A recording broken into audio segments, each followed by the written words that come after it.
Hello guys, welcome to our channel. This is Teja. అయితే ఈ మధ్య కాలంలో ఎక్కువగా మూవీ రిలీజ్ అవ్వకముందే స్టోరీ లీక్ అయిపోతున్నాయి. సో చాలా మాత్రం చూసాం.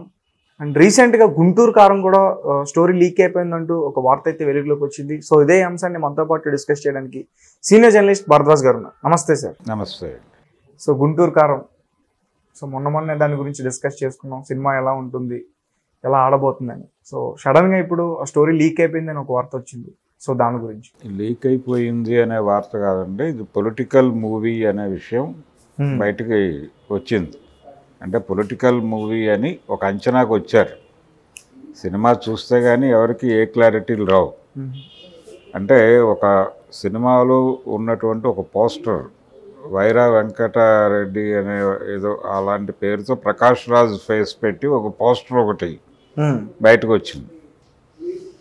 ఆయన కొడుకే మహేష్ బాబు అని. అంటే ఈ కాంబినేషన్ మనకి దూకుడులో కనిపిస్తుంది. దూకుడులో ప్రకాష్ రాజు కొడుకే మహేష్ బాబు. ప్రకాష్ రాజు పొలిటీషియన్. అతని కొడుకు అతని మీద జరిగినటువంటి దుర్మార్గాలకి ఎలా రివెంజ్ తీసుకున్నాడు అనేది ప్రోగ్రామ్ అక్కడ.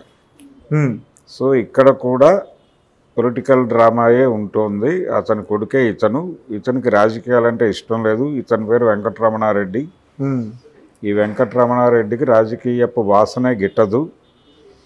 ఈ రాజకీయ వాసన గిట్టనటువంటి వెంకటరమణారెడ్డి తన తండ్రి వారసత్వంలో ఎలా రాజకీయాల్లోకి వస్తాడు, ఏం చేస్తాడు అనేది కథ. పొలిటికల్ బ్యాక్డ్రాప్లో నడిచే స్టోరీ అని ఒక నిర్ధారణకు వచ్చేసారు. దీనిలో భాగంగానే ఈ సినిమాలో హీరోయిన్ శ్రీలీల జర్నలిస్ట్గాను చెప్తున్నారు. ఈ జర్నలిస్ట్కి అలాగే ఈ వెంకటరమణారెడ్డి అనే పేరు హీరో క్యారెక్టర్కి పెట్టాడు త్రివిక్రమ్ అనేది క్లైమ్. సో వీళ్ళిద్దరి మధ్య ఒక లవ్ స్టోరీ. ఈ జర్నలిస్ట్కి అలాగే రాజకీయాలు వద్దనుకునేటువంటి వెంకటరమణారెడ్డికి మధ్యలో ప్రేమ. ఆ ప్రేమలో భాగంగా వచ్చేటువంటి కుర్చీ మడత పెట్టే పాట. ఇది టోటల్గా చెప్తున్నటువంటి విషయం.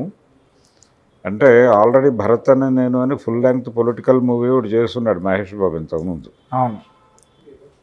దూకుడు సినిమాలో కొంత పొలిటికల్ ఏరియా ఉంటుంది, అంతే. పొలిటికల్ ఏరియా ఉంటుంది అని అది ప్రధానంగా ఒక క్రైమ్ నేపథ్యంలో జరిగేటువంటి కథ దూకుడు. భరత్ అనే నేను టోటల్గా పొలిటికల్ సినిమానే. తను సీఎం అవటము ఈ గొడవ అంతా ఉంటుంది. అయితే త్రివిక్రమ్ శ్రీనివాస్ ఇప్పుడు ఈ సినిమాకి డైరెక్టర్. మొదటి నుంచి ఇతను చాలా జాగ్రత్తగా ఉంచుతోంది ఏంటంటే ఈ సినిమాకి సంబంధించిన ఏ కీలక అంశము ఎవరూ మాట్లాడలేదు. అంటే ఒక రకంగా లో ప్రొఫైల్ మెయింటైన్ చేస్తున్నారు. ప్రపంచం రకరకాలుగా మాట్లాడింది. ఈ కథ విషయంలో త్రివిక్రమ్ శ్రీనివాస్కి మహేష్ బాబుకి గొడవలైనాయని, అసలు సినిమా ముందుకెళ్తుందా వెళ్ళదా అనే సందేహాలు, ఆగిపోతుందా అనే అనుమానాలు మధ్యలో కొనసాగింది సినిమా. అయితే ఇవన్నీ బయట చర్చలు జరిగినాయి కానీ వాళ్ళు మాత్రం అధికారికంగా ఒక మాట కూడా మాట్లాడలేదు. సినిమా ఆగిపోతుందనో షూటింగ్ నడుస్తోందనో ఎవరూ మాట్లాడలేదు. మహేష్ బాబు అసలు టైటిల్ విషయంలో కూడా గొడవలు ఉన్నాయని మధ్యలో హీరోయిన్ని మార్చారు. ముందనుకున్న హీరోయిన్ పూజా హెగ్డేని తీసేశారు. అసలు డైరెక్టర్ని మార్చేస్తారు. ఇలాంటి రకరకాల పద్ధతుల్లో కథలు నడిచినాయి బయట. ఇప్పుడు ఆ కథల్లో భాగంగానే ఇంకొక కథ బయటకు వచ్చింది. ఇంకొక లీకేజ్ పేరుతో, అంటే కనిపించినటువంటి ఆ సినిమాకి లింక్ అయ్యి కనిపించినటువంటి ఒక పోస్టర్. ఆ పోస్టర్ మీద పొలిటీషియన్, అతను జనదళం అనే పార్టీ నాయకుడు అనే క్లైమ్ కూడా చేసుకున్నారు ప్రకాష్ రాజ్ని.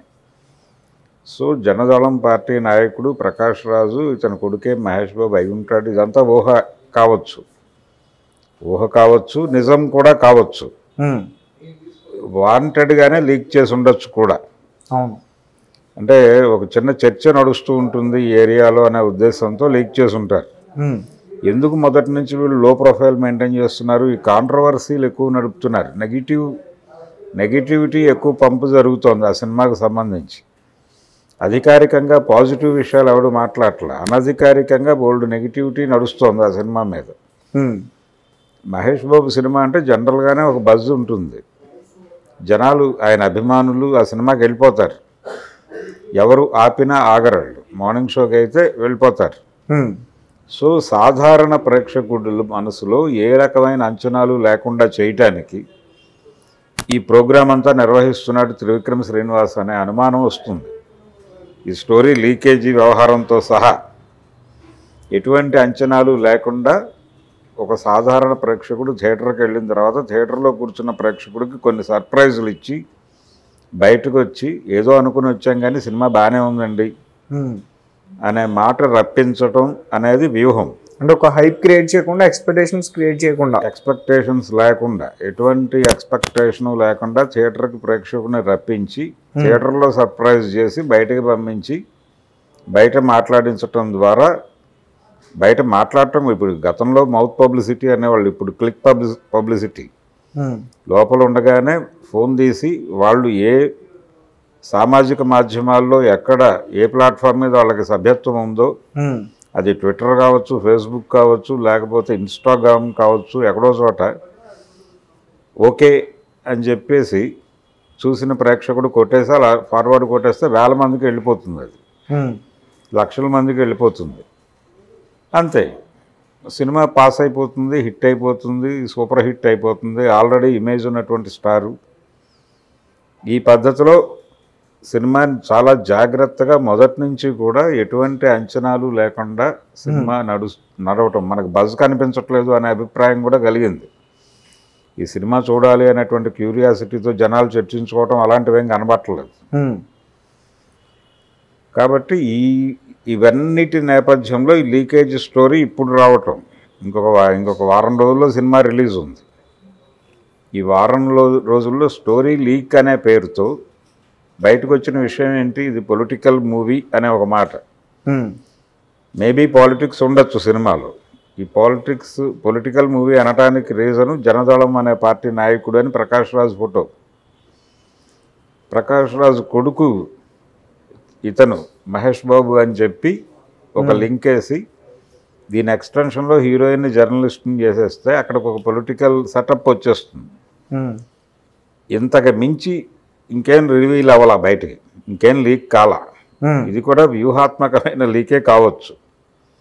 అత్తారింటికి దారేది సినిమా ఇంటర్వెల్ వరకు లీక్ అయింది. అసలు సినిమాయే లీక్ చేసి ఇంటర్వెల్ తర్వాత ఏం జరిగి ఉంటుంది అనే క్యూరియాసిటీ మీద సినిమాని రిలీజ్ చేసి పెద్ద హిట్ కొట్టారు కదా గతంలో. అట్లాగే ఒక 2-3 పాయింట్స్ వదిలేరు ఇప్పుడు బయటికి. ఈ 2-3 పాయింట్స్ కథలో భాగమై ఉండొచ్చు తప్ప ఇదే కథ ఉండే అవకాశం లేదు. ఇది కథకి చాలదు. ఈ బయటకు లీక్ అయిపోయింది కథ అని చెప్తున్న అంశాలు, వీటి ఆధారంగా సినిమా తీస్తే అది నడవదు. కాబట్టి కథలో ఇవి కేవలం కొన్ని అంశాలు మాత్రమే. ఒక 2-3 పాయింట్స్ అలా బయటకు జల్లారు అంతే. కథ లీక్ అయిపోయిందని ఆందోళన పడాల్సిన అవసరం ఏం లేదు. గుంటూరు కారం వాళ్ళు వాంటెడ్గానే రకరకాల టెక్నిక్స్ వాడుతున్నారు పబ్లిసిటీలో.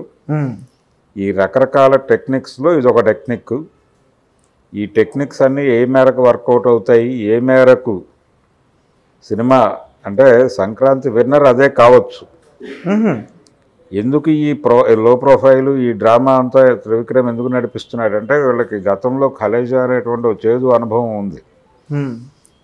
అది సినిమాగా థియేటర్లో ఫ్లాప్ అయినప్పటికీ కూడా ఇతర మాధ్యమాల్లో, అది శాటిలైట్లో కావచ్చు లేకపోతే యూట్యూబ్లో కావచ్చు, అది చాలా పెద్ద హిట్ అయింది. అవును, ఇతర ప్లాట్ఫామ్స్ మీద చాలా సక్సెస్ఫుల్ మూవీనే. కానీ థియేటర్కల్గా దెబ్బతింది. అది థియేటర్కల్గా దెబ్బతింటానికి దాని మీద వేరే పద్ధతిలో అంచనాలతో వచ్చారు జనాలు థియేటర్కి. వచ్చి ఆ అంచనాల మేరకు లేదు సినిమా అనే ఉద్దేశంతో బయటకు వచ్చి బ్యాడ్గా మాట్లాడారు. అది దెబ్బ కొట్టింది. అలాంటి ప్రమాదాన్ని నివారించడంతో పాటు ప్లెయిన్గా ప్రేక్షకుడిని ఎటువంటి అంచనాలు లేకుండా థియేటర్లోకి రప్పించి సర్ప్రైజ్ చేద్దాం అనేది వాళ్ళ వ్యూహం. అందులో భాగంగానే ఇదేదో కథ ఏదో లీక్ చేశారని పెద్ద టైటిల్స్తో హెడ్డింగ్స్తో బయట వెబ్సైట్లో రాసేస్తున్నారు. కానీ ఆ లీక్ అయిన కథ ఏం లేదు. దూకుడికి భరత్ అనే నేనుకి దీనికి ఏ సంబంధం ఉండదు. ఈ వెంకటరమణారెడ్డి అలాగే ఆ జర్నలిస్టు ప్రేమ, తర్వాత ఈ తండ్రి, ఆ తండ్రితో కాన్ఫ్లిక్టు, ఆ జనదళం పార్టీ గొడవ, ఏం చెప్పబోతున్నాడు దానికి సంబంధించి ఏమీ రివీల్ కాలేదు. దీనికి అరవింద సమేతను కూడా కలిపి అందులోనూ రాజకీయాలు ఉన్నాయని మాట్లాడుతున్నారు. అందులో ఉన్న రాజకీయాలు వేరు. అవును, అది ఫ్యాక్షన్ ఏరియాలో ఫ్యాక్షనిస్టులకి ఉండేటువంటి రాజకీయ సంబంధాల మీద కొన్ని సన్నివేశాలు నడుస్తాయి. అందులో మంత్రి గారి దగ్గర ఒక పంచాయతీ ఇలాంటివి ఉన్నాయి. పూర్తి స్థాయిలో అది కేవలం పొలిటికల్ మూవీ అనడానికి అంత కంటెంట్ ఏం లేదు అక్కడ అరవింద సమేతలో. అలాగే ఇందులో కూడా కొన్ని అంశాలు బయటకు చెప్పారు అంతవరకు. ఇది కథలో ఒక భాగంగా ఉంటాయి తప్ప ఇది కథ కాదు, లీక్ అయిన కథ కాదు. కాబట్టి నో టెన్షన్. గుంటూరు కారం ఇప్పటికీ గుంభనగానే ఉంచారు వాళ్ళు. ప్రీ రిలీజ్ ఈవెంట్స్ ఇంకా జరగాల్సింది ఉంది. ఈ ప్రీ రిలీజ్ ఈవెంట్స్ కూడా చాలా పద్ధతిగా సిస్టమేటిక్గా ఎక్కడ ఏ రకమైన హైపు లేకుండా గుంభనగానే నడిపే పద్ధతిలో డిజైన్ చేస్తున్నారు అనేది మనకున్న సమాచారం. చూడాల సినిమా ఎలా ఉంటుంది, ఏం చేయగలరు వీళ్ళిద్దరు. పైగా సక్సెస్ఫుల్ డైరెక్టర్ అతను. దీనికి ముందు సినిమా ఫ్లాప్ కాదు, అతనికి పెద్ద హిట్. పైగా మహేష్ బాబు సినిమా మీదే హిట్ కొట్టాడు. సరిలేరు నీకెవ్వరు అనే సినిమా మీద అలవైకుంఠపురం ఎక్కువే కలెక్ట్ చేసింది. ఇప్పుడు వాళ్ళిద్దరూ కలిసి పనిచేస్తున్న సినిమా ఇది. కాబట్టి ఈ సినిమా కథ లీక్ అయిపోయిందని టెన్షన్ అక్కర్లేదు.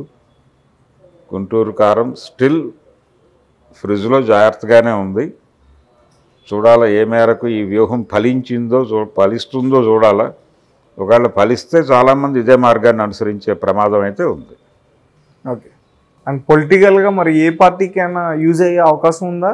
పొలిటికల్ మూవీ అంటారు కదా సార్. పొలిటికల్ మూవీ అనేది పూర్తి స్థాయిలో పొలిటికల్ సినిమా అని నేను అనుకోవడం లేదండి. ఇది 2-3 ఏమి కనిపించిన అంశాలు ఏమిటి? జనదళానికి నాయకుడు ప్రకాష్ రాజు. ఆ జనదళం పార్టీ కథలో లీనమై ఉందా? జనదళం మీదే కథ నడుస్తోందా? ఆ జనదళం జనసేనేనా? జనసేనకి త్రివిక్రమ్ శ్రీనివాస్కి ఉన్న సంబంధం, పవన్ కళ్యాణ్కి ఈయనకి ఉన్న రిలేషను, దానికి ఏమన్నా ఉపయోగపడే కథ అయిపోతుందా దాకా కథలు అల్లొచ్చు. అవును. అది పట్టుకొని ఆ జనదళం పట్టుకుని జనసేన, పవన్ కళ్యాణ్, తెలుగుదేశం కూటమి, జగన్మోహన్ రెడ్డి వలన రాబోయేది జగన్ని పక్కకి పెట్టేస్తున్నారు. కొత్త ప్రభుత్వం ఏర్పడిపోతుంది. రేపు రాబోయే ఎన్నికలను ప్రభావితం చేయబోతోంది ఈ సినిమా దాకా మాట్లాడుకోవచ్చు. కానీ అంత కంటెంట్ ఈ సినిమాలో నడిపే అవకాశం ఉందా అనేది, అంటే జనరల్గా కొన్ని పొలిటికల్ అంశాలు ఉండొచ్చు. గతంలో పొలిటికల్ సినిమా రాసే ఛాన్స్ వచ్చింది అతనికి, త్రివిక్రమ్కి. వచ్చినప్పుడు కూడా పూర్తి స్థాయి పొలిటికల్ డ్రామా నడపలేకపోయాడు అతను. పవన్ కళ్యాణ్ లాస్ట్ సినిమా బ్రో చూసాం మనం. అదొక రీమేక్ సినిమా. ఆ రీమేక్ సినిమాలో యమలోకం నుంచి సెలవు మీద వచ్చినటువంటి ఒక పాపి, ఆ పాపికి ఈ పాపి వెనక్కి వస్తాడా రాడా, దాదాపు యమగోళ లాంటి లైన్ అది. యమగోళ లైన్ మొదట విన్నప్పుడు ఎన్టీ రామారావు గారు దీనిలో చాలా రాజకీయాలు మాట్లాడవచ్చు అని అనుకుని ఎగ్జైట్ అయ్యి ఆయన ఒక కండిషన్ పెట్టాడు ఆ రోజుల్లో. రైటర్ నరసరాజు గారు, కేవీ రావు అనేటువంటి ఇంకొక రైటరు, ఆయన కార్టూనిస్టు, పొలిటికల్ సెటైర్లు వేయటంలో దిట్ట. వాళ్ళిద్దరూ డైలీ సెట్లో ఉండాలి, వాళ్ళిద్దరూ సెట్లో ఉంటారు అని గ్యారంటీ ఇస్తే డేట్స్ ఇస్తాను, లేకపోతే నువ్వు ఇంకెవరితోనన్నా తీసుకో ఈ సినిమా అన్నాడు ఆయన. లేదు వాళ్ళిద్దరూ ఉంటారండి, నేను మాట్లాడతానని చెప్పి ఒప్పించి కూర్చోబెట్టాడు. వీళ్ళు ముగ్గురు కలిసి ఏ రోజుకి ఆ రోజు పేపర్లో వచ్చిన కంటెంట్ కూడా సినిమాల్లోకి తోసి బోల్డ్ పొలిటికల్ సెటైర్ వేశారు ఆ సినిమా నిండా. అది విపరీతంగా పేలింది. అటువంటి అవకాశం ఉన్న బ్రో సినిమాని ఏమీ లేకుండా లూజ్గా నడిపేసిన చరిత్ర త్రివిక్రమ్ శ్రీనివాస్కి ఉంది కదా. పైగా పవన్ కళ్యాణ్ ఉన్నాడు ఆ సినిమాలో. ఇప్పుడు అదే కథలో ఏదైతే ఆ వెనక్కి వచ్చినటువంటి చావుకి వెళ్ళి చనిపోయి వెనక్కి వచ్చినటువంటి క్యారెక్టర్ సాయి ధరమ్ తేజ్ది, అది ఒక హై లొకాలిటీలో అప్పర్ మిడిల్ క్లాస్ ఏరియాలో లొకేట్ చేస్తాడు. అలా కాకుండా ఒక పూరి గుడిసెల్లో లొకేట్ చేసి, ఒక స్లమ్లో లొకేట్ చేసి బూమ్ బూమ్ బీర్లు ఏం మందు అవుతున్నారు దాకా జోకులు వేయచ్చు కదా. ఆ అవకాశాన్ని చేజేతులారా జార విడుచుకున్న చరిత్ర ఉంది అతనికి, త్రివిక్రమ్కి. అందుకని అక్కడ చేయలేని పొలిటికల్ వ్యవహారం ఏదో ఇక్కడ చేయగలడు అనుకోవటం భ్రమే. కానీ ఒక పబ్ సీన్లో ఒక రాజకీయ నేత గురించి సెటైరికల్గా ఒక వచ్చింది కదా సార్, అంబటి రాంబాబు శ్యాంబాబు అని పెట్టి నిన్న మొన్న వ్యూహం ఫంక్షన్లో కూడా మాట్లాడాడుగా అంబటి రాంబాబు. నా మీద జోక్ వేశారు, సెటైర్ వేశారు అని. కేవలం ఆయన మీద సెటైర్ వేశారు అంతవరకే, శ్యాంబాబు అనే పేరుతో. పైగా నేరుగా అంబటి రాంబాబు అని పెట్టలే. కానీ ఆయన మైకు తీసుకుని మాట్లాడిన వ్యూహం సినిమాలో చాలా స్ట్రైట్గా చంద్రబాబు నాయుడు, లోకేష్, ఈ పేర్లు జగన్మోహన్ రెడ్డి, వైఎస్ రాజశేఖర రెడ్డి, ఎన్టీ రామారావు, ఈ క్యారెక్టర్లన్నీ స్ట్రైట్గా అవే పేర్లు పెట్టి మీరు చిరంజీవి పవన్ కళ్యాణ్ గురించి మాట్లాడుతూ అదేమిటది చాలా అద్భుతమైనటువంటి కొటేషన్ ఒకటి వేస్తాడు. క్షౌరం అయితే తప్ప వివరం తెలియదు లాంటి డైలాగులు వేయించారు కదా సెటైర్లు. ఉన్న చిరంజీవి, ఉన్న పవన్ కళ్యాణ్ని పెట్టి అల్లు అరవింద్ని కూడా పెట్టారు కదా ఆ సినిమాలో క్యారెక్టరు. స్ట్రైట్గా వాళ్ళు ఎవరు మాట్లాడలేదు కదా అంబటి రాంబాబు లాగా. అంబటి రాంబాబు హడావిడి చేసాడు అంతే. నిజానికి ఆ సినిమాని సక్సెస్ చేయడానికి చాలా ప్రయత్నం చేశాడు అతను. అంబటి రాంబాబు అతను ప్రతిరోజు ప్రెస్ మీట్లో బాధపడేవాడు ఆ సినిమా గురించి. కనీసం 100 కోట్లైనా ఆయన వైపు నుంచి వస్తాయేమో అనుకున్నాను నేను. ఏమీ పెరగలేదు సినిమా. కారణం సినిమాలో విషయం లేకపోవటమే. ఒకటి, ఒరిజినల్ కాన్ఫ్లిక్టు బలంగా కనిపించలేదు ఈ సినిమాలో. రెండోది, పొలిటికల్ ఏరియాలోకి తీసుకెళ్ళి ఏమైనా డ్రామా నడుపుతారేమంటే అది జరగలేదు. సో ఆ రకంగా మిస్ఫైర్ అయింది అది. ఈ సినిమాలో డెఫినెట్గా పొలిటికల్ కంటెంట్ కొంత ఉంటే ఉండొచ్చు, కానీ ఆ ఛాయలు పూర్తి స్థాయి పొలిటికల్ సినిమా అని అనుకునే అవకాశం అయితే లేదు గుంటూరు కారం. ఓకే, రాజకీయ విసురులు ఉండొచ్చు, చిన్న చిత్తగా సెటైర్లు పేల్చొచ్చు, కానీ out and out political cinema అని చెప్పే పరిస్థితి అయితే లేదు. ఓకే, కథలో ఈ బయటకు లీక్ అయినవన్నీ కేవలం కథలో కొన్ని అంశాలు మాత్రమే. రైట్ సార్, ఇది పూర్తి కథ కాదు. Thank you so much. Thank you.